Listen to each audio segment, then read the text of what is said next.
Assalamualaikum warahmatullahi wabarakatuh. Saya Mutiara Sari Nasution dari Prodi Manajemen Fakultas Ekonomi. Di video kali ini saya akan membahas tentang ijma. Dalam setiap masalah-masalah yang belum ada nasnya, kemudian dimasukkan hukum-hukum yang disepakati oleh para sahabat Nabi, sehingga oleh jumhur ulama disepakati bahwa salah satu sumber-sumber syariat Islam adalah ijma. Karena syariat itu adalah hukum-hukum yang telah dinyatakan dan ditetapkan oleh Allah Subhanahu wa Ta'ala sebagai peraturan hidup kita sebagai manusia.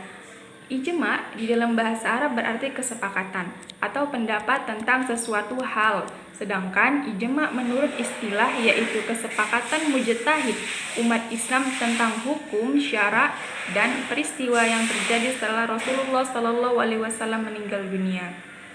Di dalam Al-Quran surah An-Nisa ayat 59 Allah juga berfirman, "Hai orang-orang yang beriman, taatilah Allah dan taatilah Rasul-Nya dan ulil amri di antara kamu. Kemudian jika kamu berlainan pendapat tentang sesuatu, maka kembalikanlah ia kepada Allah atau Al-Quran dan Rasul atau sunnahnya. Jika kamu benar-benar beriman kepada Allah dan hari kemudian, yang demikian itu lebih utama bagimu dan lebih baik akibatnya." Ulama usul fikih juga menetapkan 4 rukun ijma dalam Islam. Yang pertama, harus ada beberapa orang mujtahid pada saat terjadinya peristiwa tersebut, dan para mujtahid itulah yang melakukan kesepakatan untuk menetapkan hukum atau peristiwa itu.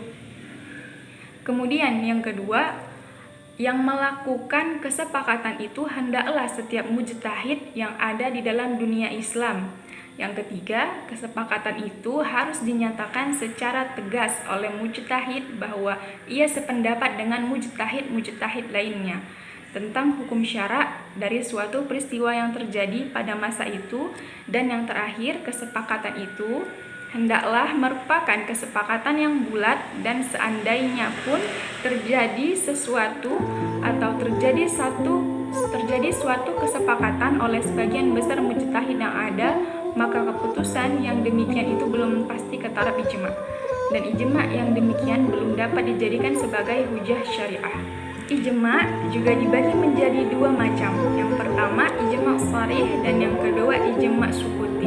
Ijma sharih merupakan kesepakatan mujtahid pada suatu waktu terhadap hukum suatu kejadian dengan menyajikan pendapat masing-masing secara jelas yang dilakukan dengan cara memberi fatwa atau mempraktekannya. Kemudian, apa itu ijma sukuti? Ijma sukuti yaitu sebagian mujtahid menyatakan pendapatnya dengan jelas dari hukum suatu peristiwa atau mempraktekannya dan menempatkannya, sedangkan sebagian mujtahid yang lain tidak menyatakan persetujuannya dan tidak pula menentangnya. Dan sampai di sini dulu video kita kali ini. Wassalamualaikum.